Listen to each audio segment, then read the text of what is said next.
Hi, welcome to the Jump In. My name's LoganSama. This is a brand new show dedicated to, of course, the FGC and the international communities built around them. I want to welcome Kim1234 and ShadyK, who are basically the guys that have helped put this thing together. We're going to be coming to you every week with regular content. Hello, guys. What's up? Yo.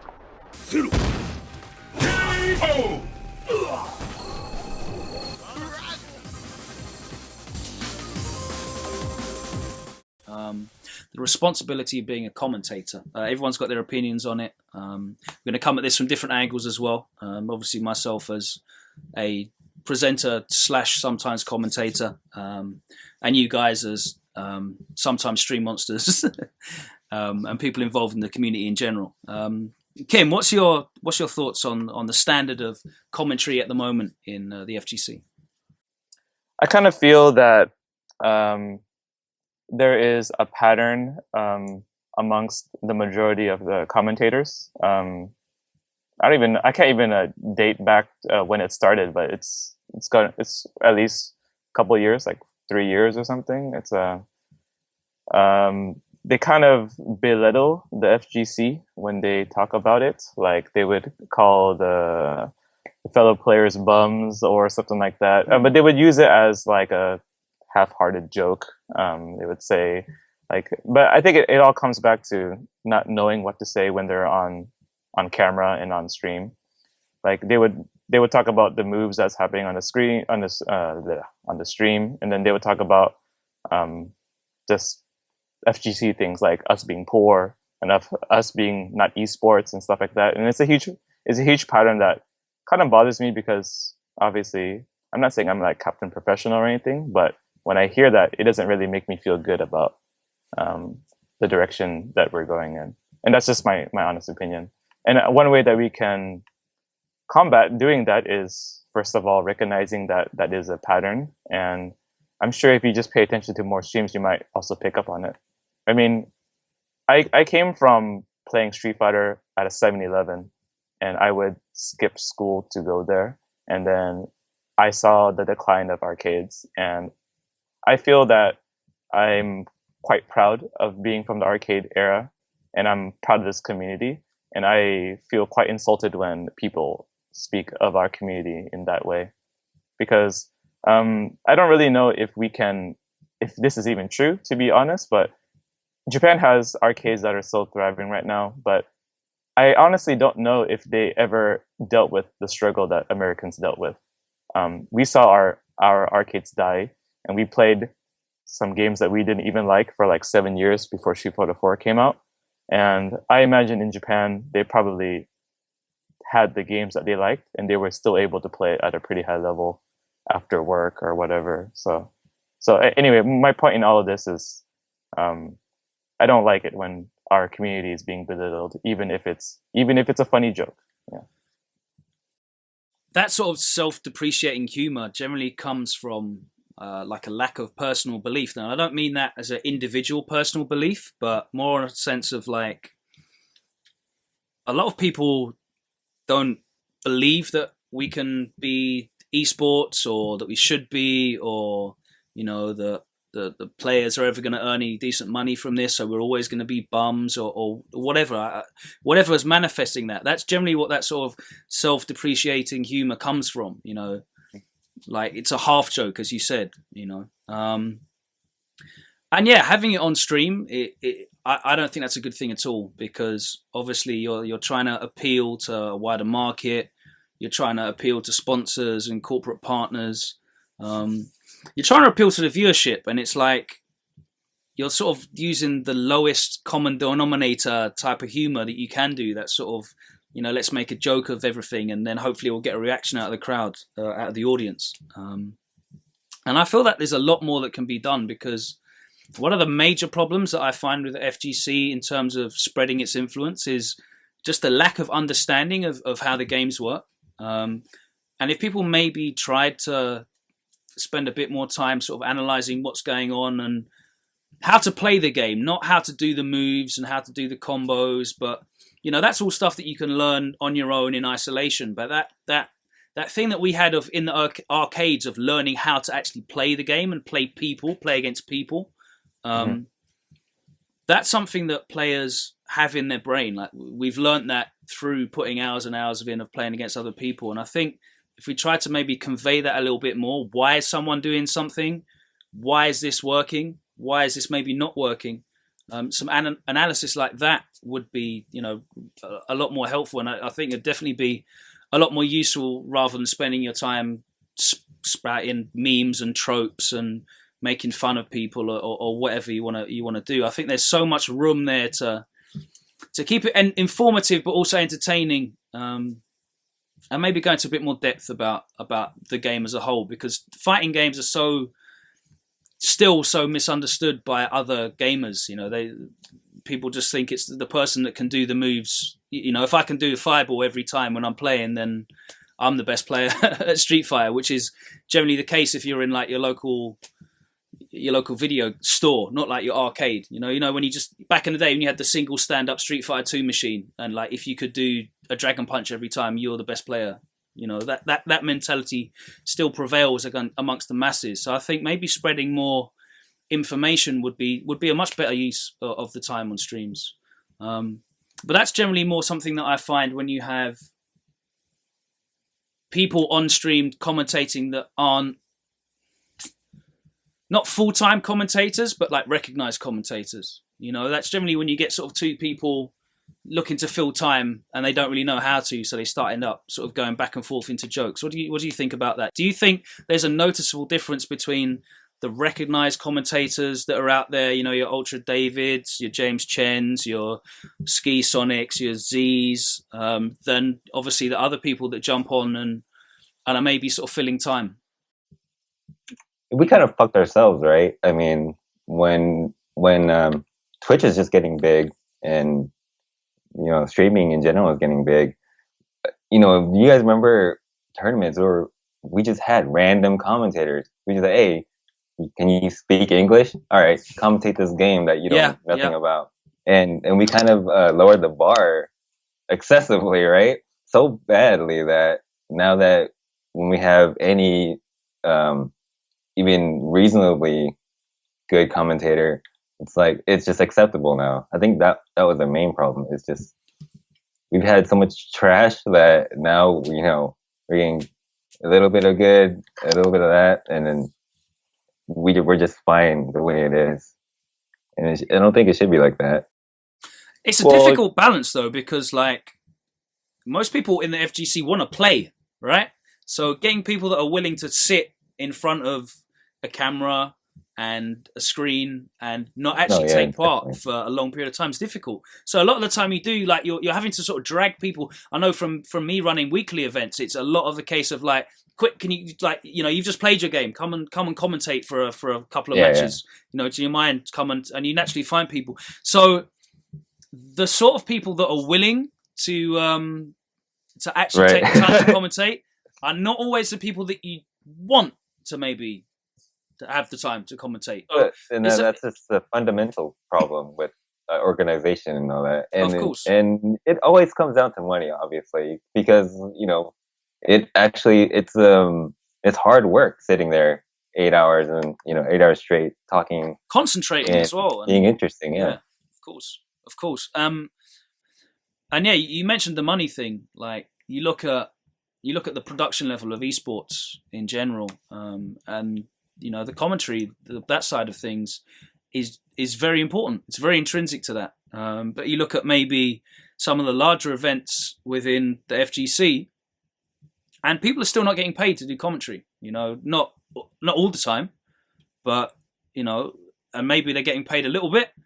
But if I'm going to give up my whole weekend and not play, and not even get to play casuals with the players there, and not get to have a social interaction, because that's the great thing about the FGC. Like you can actually go to an event and see all the top players interact and money match them and what have you. If you're going to give all of that up and go to this event and have it there in front of you and not do any of that, not participate, and literally sit at this table away from everyone else for 8 hours a day, I definitely think you should be compensated for that. And I have to give big props to Arms House in Europe, because they definitely look after their commentary team, and they make us feel, you know, like a really important part of the show, and respect to that. But I know for a fact that in a lot of other events, they're not treating people the same, with the same sort of economic respect, I guess. Oh yeah. What's it The like? only people I could even think of getting compensation, like, you know, like even like being flown out, it's just Ultra David and James. That's even that word sounds bad. Like compensation. Like it's like No. you're not getting paid, you're getting compensated. Yeah. It's- Yeah. you know? That's what it is. Yeah. What's it like in Japan? Like, I know obviously Papatawa's really well known, and I've seen him flying around to different things. But in Japan, like, do those guys get paid for their commentary, or what goes on? Well, he gets paid. He gets paid for sure. But it's because of the culture. It's a little bit more difficult to find people eager to jump on the mic. And even if they do jump on the mic, you're not going to be getting some unique commentary. You might be getting some, like, you just met them for the first time, and then everyone that talks, they sound all the same. Not because that's how they are, who they are, but that's just how the culture is. You can't just put yourself out there, and I mean, you just kind of have to respect that. It's just a cultural difference, you know.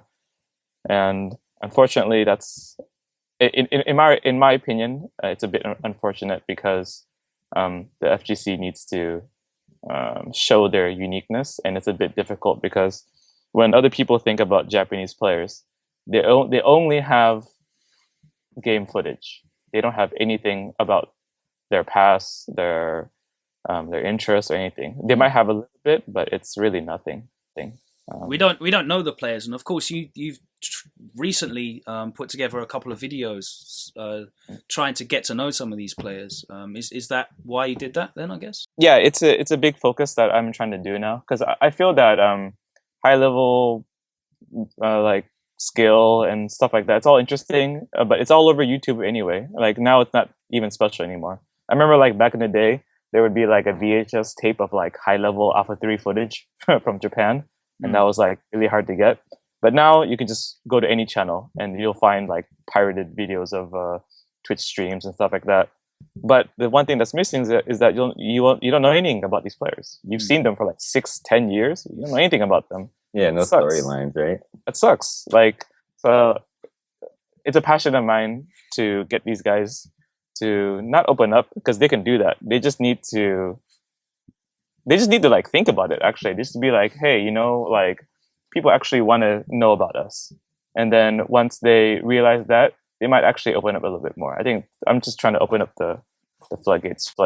I think that goes more towards as well the presentation of FGC events and how they can be possibly improved. I always look at fighting games in a sense that they should, at the highest level, when you're looking at maybe top eights or what have you, like finals day, you should be broadcasting that stuff like a MMA event or a boxing pay-per-view or something, or a boxing fight card, where, you know, the human drama element of it is not really used at all. It's like you said, regardless of whether you're going online to YouTube or actually watching the events live, it's just a stream of players sitting down playing, and you might have certain moments like Punko expressing his personality, or, you know, Ricky Ortiz or whoever expressing their personality, Filipino man recently, or Justin Wong at Evo. You get those glimpses, but you don't really get the chance to know the players that much. And I think that sort of human drama has really helped the UFC get a lot bigger as well. You've got and boxing as well, the 24/7 stuff, you know, the behind the scenes stuff. And that actually brings me to another point that we wanted to talk about as well, the Snake Eyes stuff that he's been doing recently with Red Bull. Have you guys had a chance to check out those videos? So speaking of getting to know the players, one of the most well-known American players, Snake Eyes, recently released 2 videos with Red Bull and one with Mike Ross and Gutex. Both gave a bit more of an insight into him as a person and sort of as a player outside of just his skills. So we wanted to talk about one of those videos, which is a conversation. But I think he mentioned some points in both of the videos. You can watch both of them. They're on YouTube now. House of Snake Eyes, I think it's called, from Red Bull, and The Conversation, which is with Ross and Gutex. Snake Eyes raised a point which was quite controversial, thinking it is his belief that the players in Street Fighter 4 are at a higher level than any other fighting games. I don't want to. That's not a direct quote. It's a sort of an. I can't remember exactly what he said, but it's a paraphrase. That's the one I was looking for. Paraphrasing. What do you guys think about that? I think I think every top player of their game has that opinion, because they're like kind of proud of the game that they're good at. So I think that's kind of. I mean, granted, he also won Evo for HD Remix. Which is a Street Fighter game as well. So yeah, is that Street Fighter? I'm not sure. The Sterling game, but yeah, personally, I don't 100% agree, because it is true that Street Fighter 4 has the most players out of all the games, international on an international stage. Like you can go to pretty much any country and find a good competition if you know where to go, of course, because I feel Street Fighter 4 is extremely limited, and I feel that's a part of how the game was designed in the first place. Like vanilla was to bring back the Street Fighter 2 players, to keep things simple so that the common folk would be able to play it and be like, hey, I remember how to throw a fireball. Yeah, this is cool. Yeah, let's play this game. I remember all these characters. They're all my favorites. They're all here. Exactly. Yeah, and I mean, just that alone shows that the game isn't as deep as other games, because there's many times, because I mean, we all have played it very seriously at some point, and we've all done pretty well, and there's many moments where I can't do anything right now. Like I just have to like run away the entire time, because the best game plan is to not engage. Which we saw Jace do against Snake Eyes recently, anyway, didn't we? Yeah, I mean, what do you want to do? Do you want to? I mean, that's another that's a whole nother argument. How like grapplers, if they're like too buff, like when you play against a grappler, you play against their game plan. You have to run away the entire time, and I kind of feel that's what people do by default. It's not even Zangief that's their opponent. They just don't want to engage. They just want to like hit their combos. They just want to, they just want to play the matchup, not play against the person. And I feel that because of this, Snake Eyes statement is not correct. Well, that goes back to your whole thing about sort of the design of Street Fighter 4 and harkening back to Street Fighter 2, which had very specific character archetypes that, you know, they're meant to win a matchup. So you have to switch to another character. Because, you know, there's like no choice. There's you can't do anything about it. So it's a 9-1. There's no point you even trying at a competitive level going for this. I think Street Fighter 4 isn't as far skewed as ST, but like, you know, you have a couple of other things in the game that sort of make it but it's certainly less open than, say, you know, Third Strike was, in terms of being able to get around that sort of thing. And definitely there's other games out there that completely blow that up as well. So I think Snake Eyes' statement is a very narrow one in terms of his frame of reference. Like, if you've only really competed at a high level in HD Remix and Street Fighter 4, that's like the opposite spectrum, basically, right? Yeah, but it's like, no, that's a very narrow field, though. You know what I mean? Like, how would you ever know that the players in SF4 are better than Tekken players or Guilty Gear players or even like Smash players? You haven't got that. You haven't got the experience to say that, surely. I mean, yes, the Street Fighter 4 is probably operating at the biggest scale in terms of competitive play, but it's kind of a crazy thing to say. Yeah, it's a little. like a little baseless, I would say. Yeah. It's hard. It's hard to just say something like that. But is that what he's trying to say? I don't know. Is he saying if these hypothetical Street Fighter players were to play another game competitively, would they be better? Would they be the top players of that game? Is that what he's trying to say? It's hard to gauge. But yeah, the statement itself in a vacuum is kind of like weird to me, because I played Marvel competitively and Street Fighter, and it's just two different games completely. Like the top players in one game have totally different skill sets from top players in other games, and it's just all practice and time. You don't know if just because you're really good at one game, you're just overall better competitor in other games. Obviously, there are some players like multi-game players like Takedo. He's really good, but he's just a genius in general. So yeah, Kazunoko is really good. Yeah, a variety of right. different games as well, different style games. Kazunoko is like the new generation Tokido or something like that. Mm-hmm. Same with Nemo. Yeah, I mean, if you were to count like how many people can actually compete at multiple games, like let's say not even 2 games, like 3 games, is there even 5 people that you can think of right now, like at the top level? Probably not. Yeah, I mean, Zach Bennett was really, really good as well. If I'm allowed to represent my territory, I love Zach. Zach Bennett. Zach Bennett. Really, yeah. He's great. Unfortunately, he's no longer with us in terms of playing fighting games. But yeah, I definitely. I just realized all of us know Zach. That's fine. Yeah. Sorry, go ahead. But yeah, I just think it's not something you can say with such a small frame of reference and experience. It's like a really vague thing to say. Yeah, I mean, I think we can all agree if someone like Takedo were to say something like that, then maybe we would give it a little bit more credibility. But yeah, Snake Eyes is like 20 late 20s maybe. I don't remember. 27, 26, 27. Do you guys know?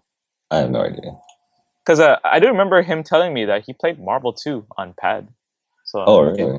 Is he truly a new school player, or has he always been there? It just wasn't. Maybe he just wasn't able to compete. Yeah, maybe he didn't blossom until his mid-20s. Yeah, maybe. Until the legend he is today. I mean, if he's late 20s now, how old would he have been when Marvel 2 was actually getting played seriously? When did Marvel 2 come out? 2000? Is it 2000? Yeah. 99? He was playing that. But Marvel 2 stuck around forever though. No, of so course. It's hard to tell when he was playing, Yeah. People were still playing that shit in 2010, right up until 3 came out, so Marvel 2 is a good game. It is a good game. I was never the best, but Marvel 2 is the only game where I can play and be totally fine losing it. The only game. Did you ever play Third Strike much? Me? Yeah. I didn't. I'm not a big fan. Okay. Did you not feel that? Did you not feel in that game similar sort of thing? I said, feel what? You were okay with losing, like you felt you got outplayed when you lost.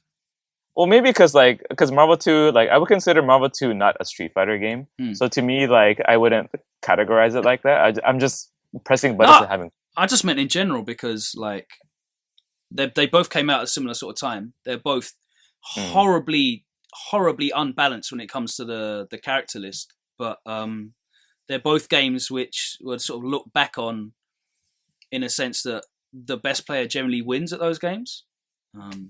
Yeah, at the highest level, it seems like that. Like Kuroda and MOV won way too many titles, and there's still the competition for that game was wild. Even in Japan, they're still playing that game. It's crazy. You have to go to certain arcades, but they have 13 cabinets or something. It's wild. Wow. Yeah. Sick. But they play all kinds of stuff in Japan, man. I remember going to Taito Station and seeing they had 8 cabs for that Gundam game. What's that game called? Extreme? Well, I don't know what it's called exactly, but I know what you're you talking know about. like so there's a lot of I think that's the most popular game in the yeah, arcade. Yeah, looked fucking What incredible game when I is saw this? I want to look it up now. it. It's it's like made by it's like some virtual on looking game. yeah. Oh, It's made by Namco Bandai. okay. Do you know what? That actually raises another point as well that I want. It's not on our to-do list, but I really wanted to talk about it. Like the importance of the IP of a game. Do you know the intellectual property of a game, and how that affects people willing to play it or numbers playing it. You know, when a new Street Fighter game comes out, you know people are going to give it a go. When a new Mortal Kombat game comes out, you know the West are going to play it. You know. And I'm sure you have sort of equivalent titles, as you just showed, the Gundam game in Japan. A lot of people will give it a go because of the strength of the IP. A lot of casuals will give it a go, and therefore you have an influx of new competitive players as they discover that they're actually good at the game. Yeah. Do you feel that that's something that's very important when new games come out? I think Street Fighter is a bit lucky. Like, you don't have to really know anything about Street Fighter. You just know that back in the day, you probably played it when you were a kid, and then just because of that, you'll give it a chance. But if like Skullgirls or something, like Exactly. you won't give it you won't give it a chance unless like someone forces you to play, or unless you really like the character designs or something, you know, or you're like a die-hard fighting game fan. Yeah. So Street Fighter's a bit lucky, and Tekken as well. Like, you know, a lot of UFC fighters. I don't know, because I know Logan watches it a little bit, and Long used to watch it. But if you pay attention to interviews, even now or in the past, a lot of them like talk about Street Fighter or Tekken. There's a fighter named Uriah Hall, and he before he even learned martial arts, he just learned it by emulating like Tekken moves, and now he's like a top 10 fighter. Yeah. Just juggling people in real life. Yeah. But he's good. So, you know. Yeah. And where was I going with this? So I mean, like, that just shows that, like, because those guys, they don't play Street Fighter at a competitive level, but they'll mention it in the media, you know. Yeah. So Street Fighter and Tekken will have a chance. Other games, unfortunate. I think like for me, like the Marvel games are a really good example of that, because they're basically air dashers, right? They're basically anime games, but the cartoon characters that they're using are Western ones. So people give that a chance. Whereas if it's like a cast of half naked lolly girls, they're kind of like stay over there sort of thing. Well, some people are not, but like Darkstalkers is a good example of that. Yeah, it's a really good Marvel game, but it doesn't have Marvel characters, right? Yeah, and that's why it doesn't really appeal to the Western audience. And obviously, every Mortal Kombat game that comes out, they've got a really strong. Their sales are really, really strong. They might not have the same numbers of competitive players, but the Mortal Kombat sales are much stronger than Street Fighter, as far as I'm aware. Yeah, it is. It's it really blows out any fighting game sales in the last 2 years, right? And that's literally off the strength of like American sales as well. Right. Yeah. So it shows you how important those IPs are. So I mean, hopefully Capcom make a bit more of it, because I really feel that they've not made much of, you know, the awareness of Street Fighter characters. I mean, if you show the average person on the street, I don't know what it's like in the States or in Japan, but you know, I know if I showed the average person on the street in the West End shopping pictures of the original 8 World Warriors, they'd probably know 6 of them by name. And that's really strong. You know, I would argue that outside of maybe 5 or 6 comic book characters, Ryu and Ken are probably some of the most well-known characters out there. And they don't really do much with it at all, which is kind of weird. Like I should be able to go and buy, you know, Dragon Punch T-shirts and all sorts of stuff like that out there. There should be cartoon shows, good films being made, like all that sort of stuff. And I don't really feel like they've ever done anything with it.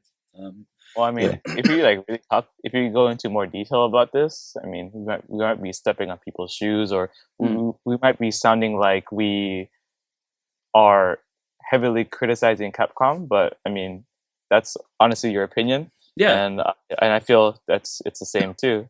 I mean, Street Fighter should have never died, in my opinion. It died because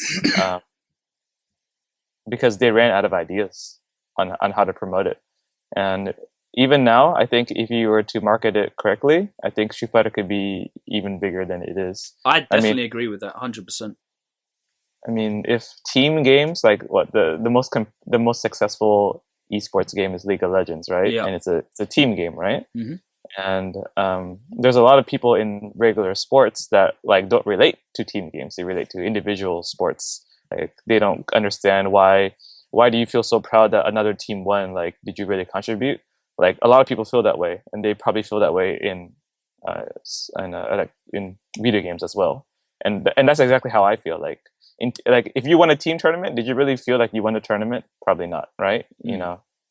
So and it's never as important. It's never as important as winning the solo tournament. You know, it's always the team tournament's always a side event. Yeah. I mean, let's be honest. You can lose all your matches and still win a team tournament. So of course. Just like in real sports. There's loads of people that have got championship rings or winners medals in teams that you look back at the players and they're not good players, but they might have been in a team with Michael Jordan or Tom Brady or David Beckham or whoever, and they've been carried to victory, I guess. Not so much. I mean, not so much when you've got like the 5-man teams that you get in esports, but it's an interesting line of thought. Hey Logan, you like taunting and stuff? I love it. I think it's brilliant. So let's go on to our next topic, which was definitely heavily debated recently online. The issue of taunting started coming up in discussion after Knuckledoo taunted his way through a recent tournament, notably against Brent and Chris T, with the sunglasses on and off, repeatedly as well. It wasn't just once. What do you guys think about taunting in video games? It's fucking awesome. Good. It's the best. I think the same. Yeah. But wait. Personality in my video games? Get that shit out of here. I don't want to see any of that. I just want to see people saying, "Oh, I'm honored to lose to this guy. It's fine. I'm going now." Make sure you hug him after you beat him. Though. Yeah. No, but yeah, it's fucking dope. I mean, all right, let's put it this way: if Guile is allowed to taunt you and you're not doing anything about it, you have other things to worry about. Listen, I mean, did you see Canada Cup? Yeah, when F-Champ did like 5 drills with Dalsim against Pro Fluke. That's a taunt. I thought that was awesome as well. Like, I love that shit. I think it's great. It gets people excited. It makes the game interesting. It brings, again, that sort of human drama element to it. Like, is he going to take that? What's his response going to be? I want to see what he does next. And I love that shit. I like seeing teabagging in Marvel. I think that shit's brilliant. I like seeing people abusing the hell out of stuff in the game. I want to see heals. I want to see, heroes. I want to see comebacks. I love that shit. I think it's great. Well, talking about making the FGC a little bit more popular, we should definitely all start doing a little bit of that. I miss being able to hit after the KO as well. I think that was. That's disrespectful. Capcom Japan will not allow that ever again, unless you do a focus, 1 frame into the KO. Cancel into a special move, or like you can cancel into super as well. I think that shit's hard. Yeah, and then your name is Desk because you can do that every single time. Yeah, he's from the UK, by the way, in case you didn't know that. That's fantastic. Thanks. So that was a pretty short discussion because we were all pretty much agreed that it's great, and please carry on. Wait. So was this an actual controversy? People were complaining about this? Not like, it was kind of like everyone was sort of talking around it. And no one sort of said like, you can't taunt, that's bad. But it was sort of like, is that really? Okay. I think Justin Wong said something about it, but it wasn't really. Justin brought it up, and he said he didn't like it. There you go. And which he's allowed to say. That's his opinion, and he's more than welcome to do that. He's always been a respectful player when I've watched him play. In game anyway. I've never really seen him sort of. Justin or Knuckledoo? Justin, when I've seen him play in game. You should watch old school Justin. Also Justin. He used to taunt people all the time, right? Has he got boring in his old age? Boo. Boo.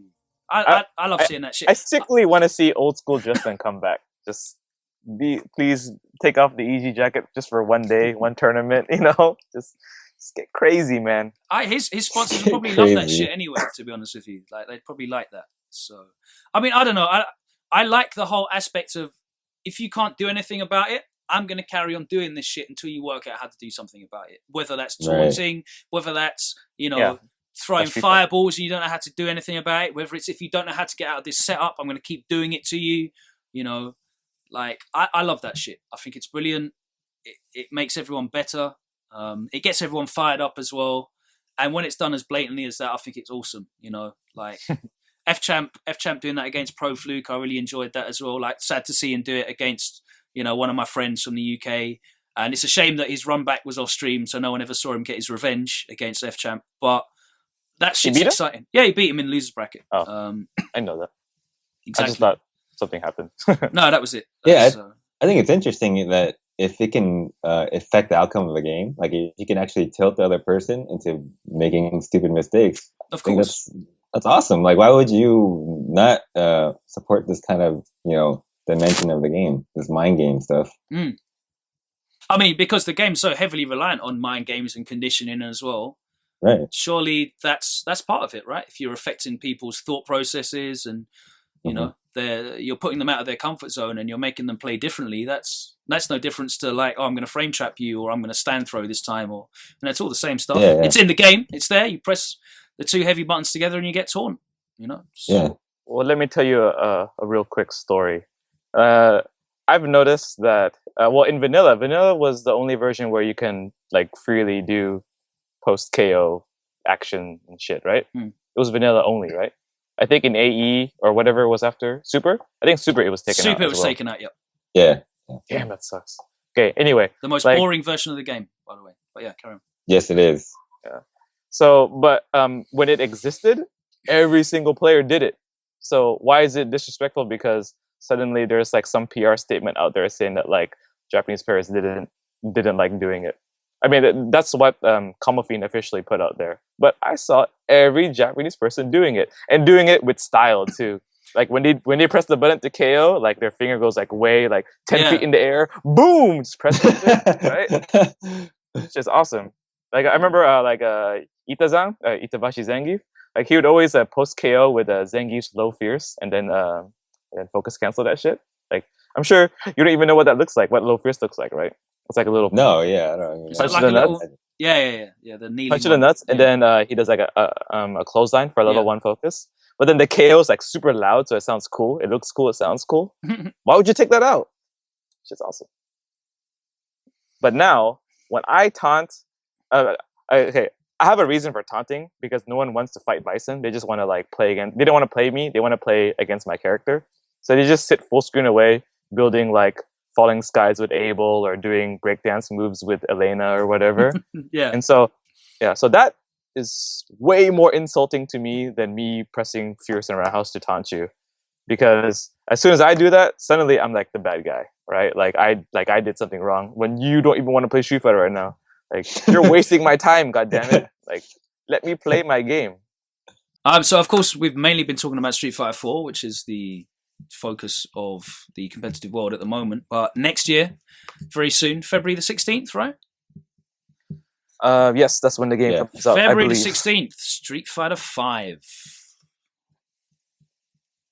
I know Kim is eagerly looking forward to it. Kind of.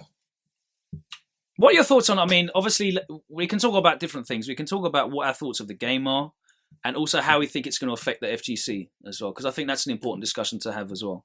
But have you had any sort of time with the game at all, Kim? I've had 40 minutes. 40 minutes a month ago, and I only played one character. So you're an expert in Street Fighter 5.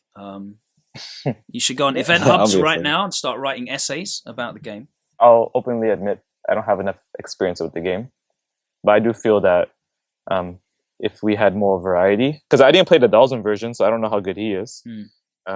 His stuff's really slow. Like his range stuff is incredibly slow. Really? Yeah. What version are you? I mean, not what version, but you're able to play it on on Tuesdays or whatever? Is that when your stream is? Now and then. We're not like, it's not like we get free access to it or anything. I've played like the Dalsim, but I watched F Word play Matt Edwards at Capcom, which we had on our When It Stays On session stream. You can check the video on the Capcom Fighters YouTube channel, and a lot of his long range stuff is really, really slow. Is it true you can cancel like long range stuff in that game? Or like, Yeah, you can cancel his all his moves into his V trigger. His little flame. what is his V trigger? The flame carpet thing. Yeah, he's a flame carpet. It does damage over time. You stand in it, and Gray damage. Does obviously gray damage. it gives him like a something to do, something to reset the situation. It's kind of unique. It's actually really interesting for a character like Dawson.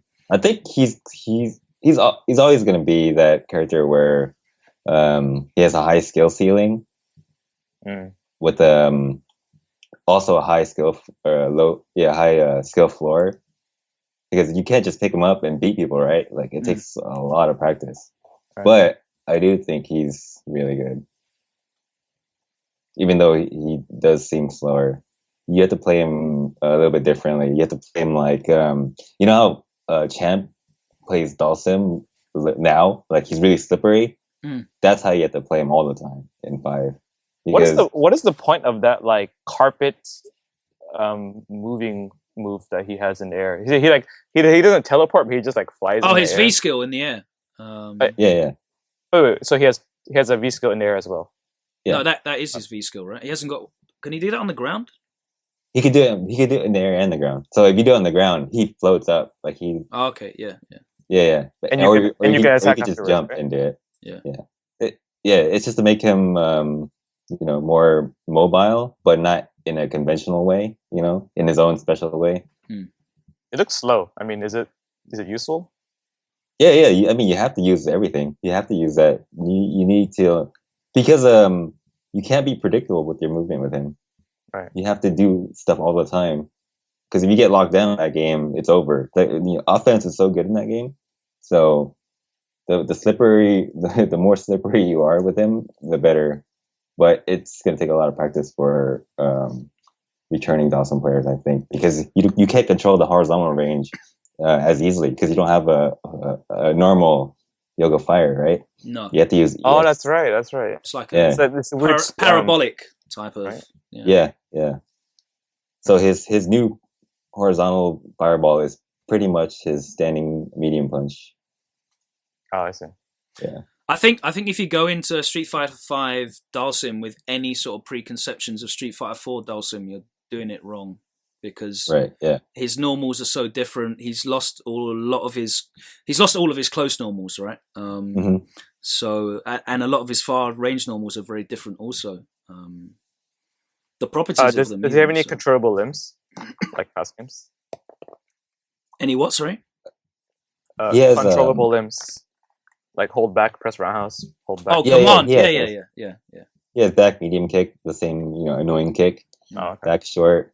He has a down back fierce, or down fierce is like it's kind of like this short. It's just like his down back fierce in 4, where it gives you a lot of frame advantage. Okay. But yeah, for the most part, he's up close. Obviously, that's always his weakness. But at range, he has a new anti-air, the one that goes forward with fierce. That one's pretty good. On counter hit, you get like a juggle. So he is a lot different. But that's what I like about Street Fighter V. A lot of the old characters are a lot different now. Like they revamped. I really like what they've done with Zangief.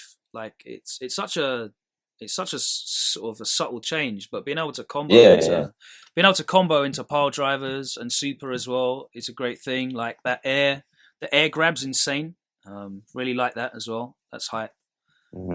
So yeah, they've really subtly changed a lot of the obvious archetypes, which I quite like. For me, Street Fighter V is just I as a Street Fighter 4 player, when I played 5, I didn't enjoy it because it's so different, and getting used to the mindset of how to play it and how they want you to play it is really weird.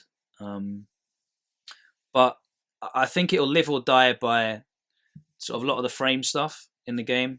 It seems like you need to be up close all the time and pressing buttons, so frame advantage seems to be really important. But then you haven't got a great deal of sort of footsie tools in terms of like long range limbs, and a lot of the long range stuff is really slow. Like using Ken, frame trapping people with standing fierce is really difficult because that's really slow, and everything else is pretty minus. But then whiff punishing stuff's really hard in the game as well because again you don't have those quick decent range normals to whiff punish things with. So I don't know where it sits yet. Obviously people with fundamental Street Fighter 2 skills will do well at the game because you're still controlling horizontal and vertical using the tools that you have at your availability. But getting past that and getting into a proper meta game, I still have no idea where it's going to sit. It's going to be really interesting to see how people use these tools. Don't you play Dudley in Street Fighter 4? I do play Dudley at Street Fighter 4, yeah. So Dudley wants to be up close most of the time, right? Yeah. So yeah. Shouldn't you like Street Fighter 5? Should you feel comfortable at that range? It's very different though because I personally think if Dudley was in Street Fighter 5, he'd be insanely good. Because exactly that's what his archetype's built around. But he's got the ability to confirm into stuff and maintain his pressure. And like throw ranges are good in Street Fighter 4 as well. So like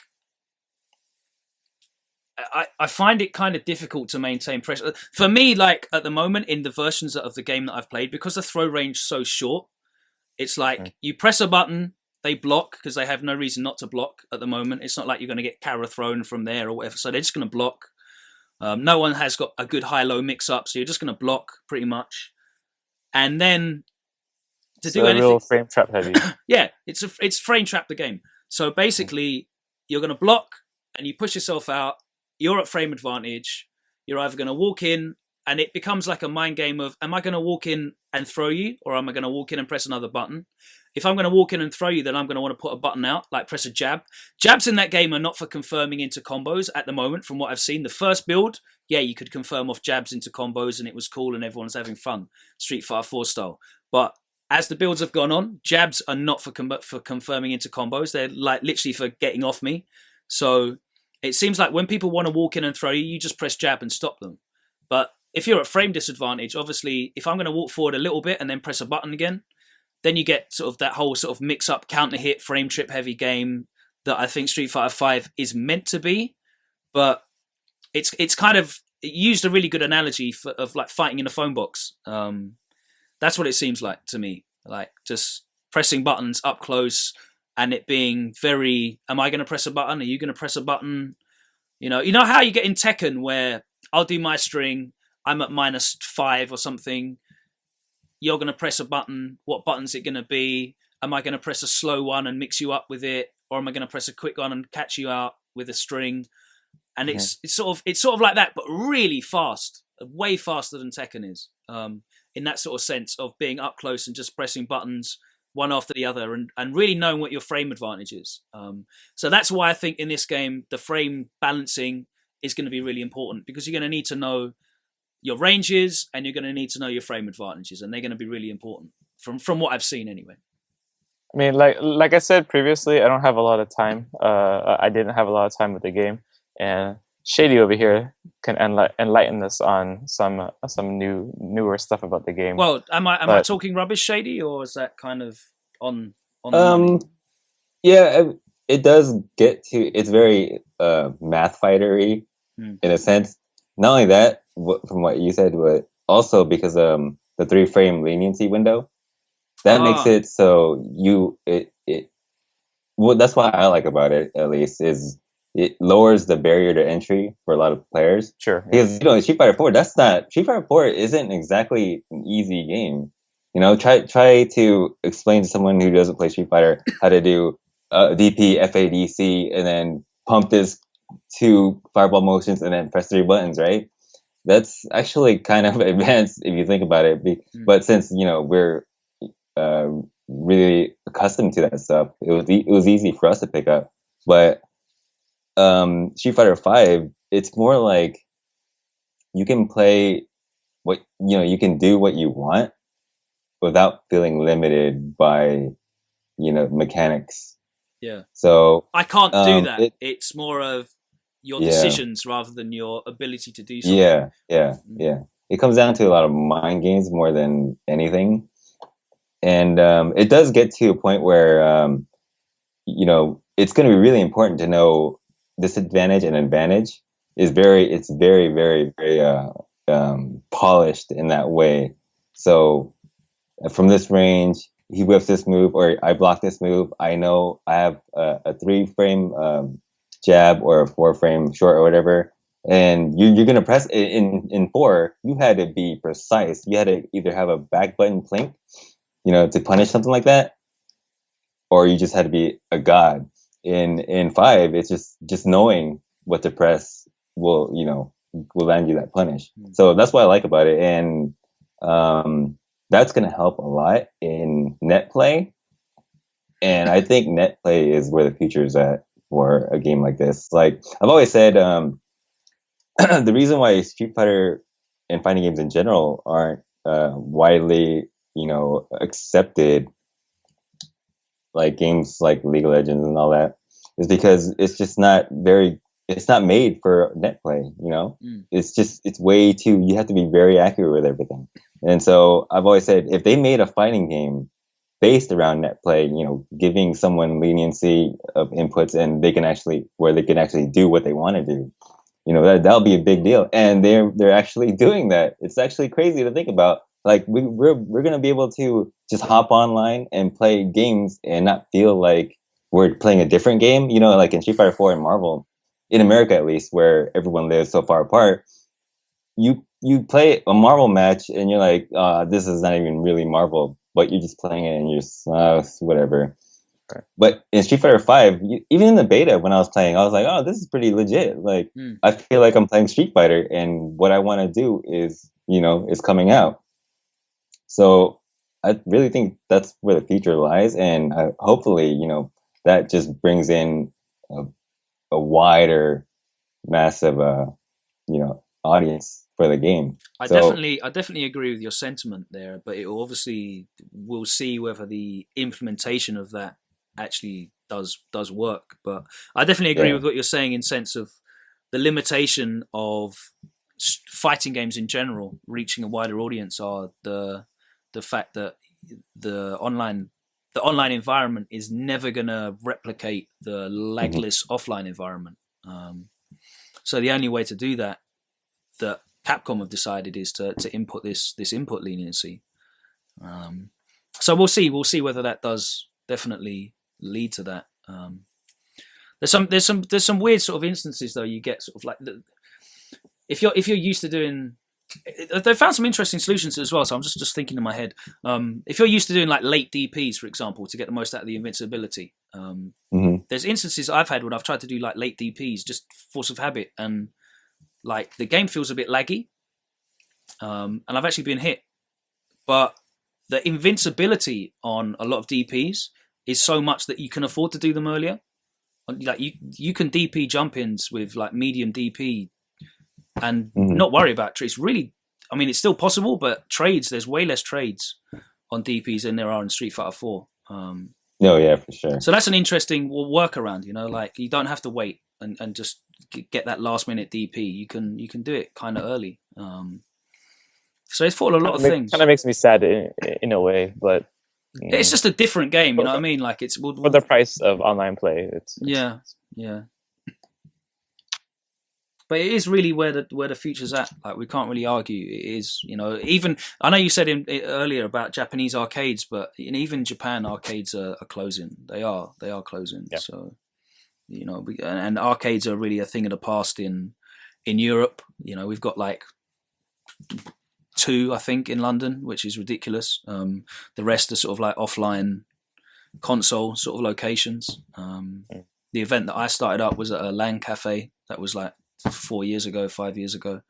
And we've got Heart of Gaming, which has sort of like old school arcade cabinets, but all the new school stuff is all being played on console. So it's very much a thing of if you can normalize that experience between offline console and online console, then you kind of make that sort of that ladder environment that you have of League of Legends and Counter-Strike and Dota and all that sort of stuff, that's legit. Like that ladder environment is legit. Whereas like if you're number one ranked online Gen or something, do you know what I mean? That doesn't mean you can you can talk to any of the top tournament players, because it's like you said, it's a different game.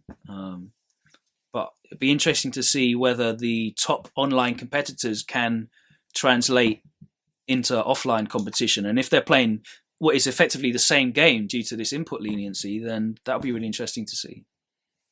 Yeah, I was an online monster in 4. All I did was play online in 4. Then in Evo, I got top 5 doing cross-up Tatsu. Sweet.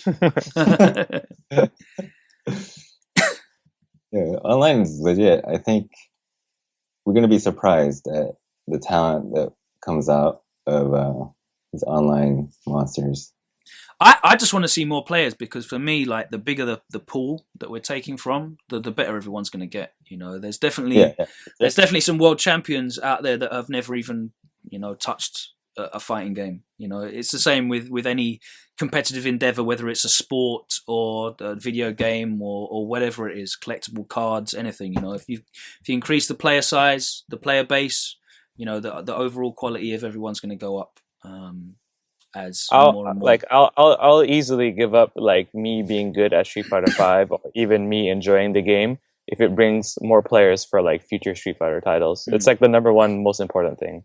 Like we've been playing with the same people for like years. Like that was the great thing that Street Fighter 4 did. You know, I wouldn't be talking to you now if it wasn't for Street Fighter 4. A lot of the guys that I work with, you know, are only here because of Street Fighter 4. Street Fighter 4 brought so many new players to the game and then to the community, that hopefully Street Fighter 5 does that to an even bigger level. I'm kind of worried about, you know, 50% of console owners not being able to play the game at all. But obviously that's a financial... Well, like anyone that owns an Xbox One but doesn't own a PS4, they can't play the game. So, But will you be able to play it through like Windows 10? Because it's kind of a PC, this is PC right? version, right? Yeah, PC and PS4. So can you play like, I don't know, that'd be interesting. But yeah, it's cross-platform also, which is so you have like, if you can play the game, you can play anyone that's got the game. That's pretty cool. So you have a definitive leaderboard, you have a definitive online ranking and all that sort of stuff. That's cool. That would be weird though. The one big problem that I found with a lot of the PC versions of Street Fighter games are, you know, people playing with their settings off or like variable stuff like that, so that they're basically playing a laggy version of the game. So it'd be interesting to see how they deal with that. Like, I don't want to be playing on my PS4 and it's running smoothly, and then someone else has got like VSync on and it's running at settings that are too high for their PC to handle, and they're lagging out and what have you. That's irritating as shit. So hopefully they thought I'm curious about how that's going to work at all. Like in my mind, it doesn't. It's like a really difficult thing to solve. But since they obviously already announced that that's going to happen, they probably have a good handle on this issue. Yeah, but, you'd hope so. Yeah, I'll try the PC version first, and if the PC version is just not good, and assuming I really like the game, then I'll just check out more money to get a PS4, I guess. You don't have a PS4? Nope. Filthy casual player, man. I don't have a PS4 either. What? Give me your opinion, your detailed analysis and opinion. Ronda Rousey losing.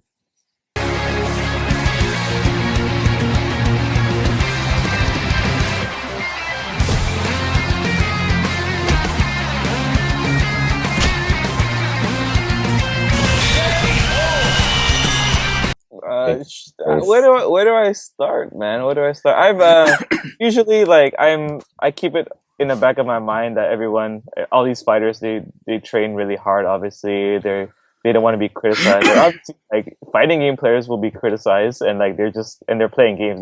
They put a lot of hard work into it, but they're just playing games. There's no physical train every single day. They don't like blood, sweat, and tears and everything. So I'm very aware of that. So I'm not gonna like diss Ronda Rousey super hard or anything, but at the same time, like she's the most like well-known fighter because, and on top of that, she's a female, which is really hard, a really hard thing to do. So in a way, she knew what she was doing. She made these like brash statements on purpose so that she can get more attention. Of course, like it's like Are we talking about like the Mayweather shit? yeah, the Mayweather stuff as well. She said she can beat him as well. She would beat him in a street fight or MMA fight. Maybe not a boxing fight, but you know, street rules she would take. It's just part of the game, right?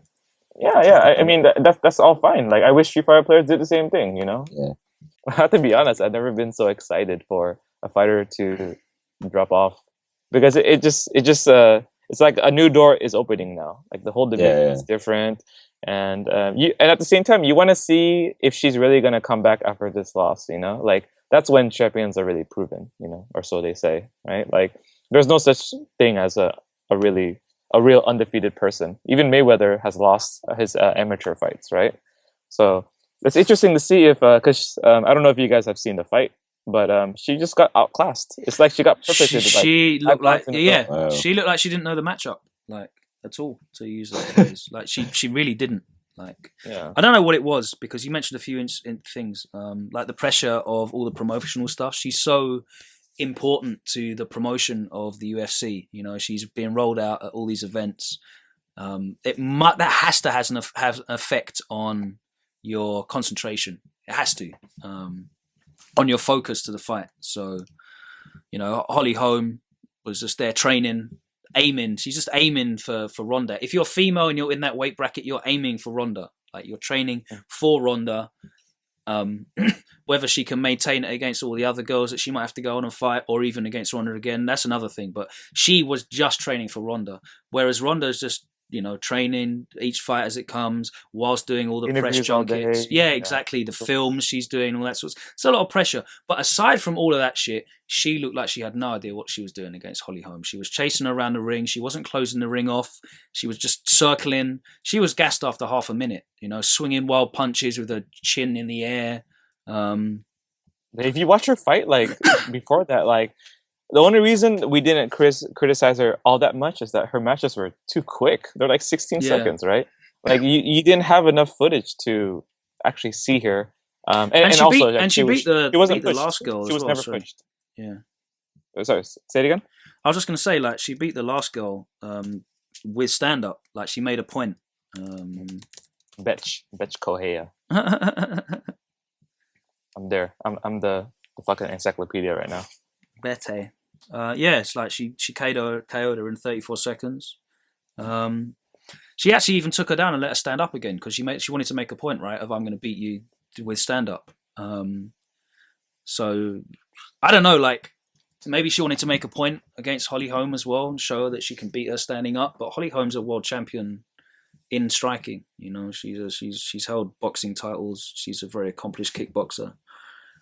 Well, she hindsight trained 2020, right? Like we can totally say this like with clarity, and like, you know, like we all knew it's gonna happen and stuff. I didn't know like it was going to happen at all, but like after 30 neither. seconds I knew she was going to lose, because she looked like she had no idea what she was doing. She was gassed after 30 seconds as well, which is incredible, because you see in all the videos how hard Ronda Rousey trains. Like you can't say she doesn't train hard. I know she trains hard. She looked like she was carrying a bit, like she looked bigger than she's ever looked. That's the only thing I'd say about her conditioning. So naturally she might, like her cardio might not be up to carrying all that weight.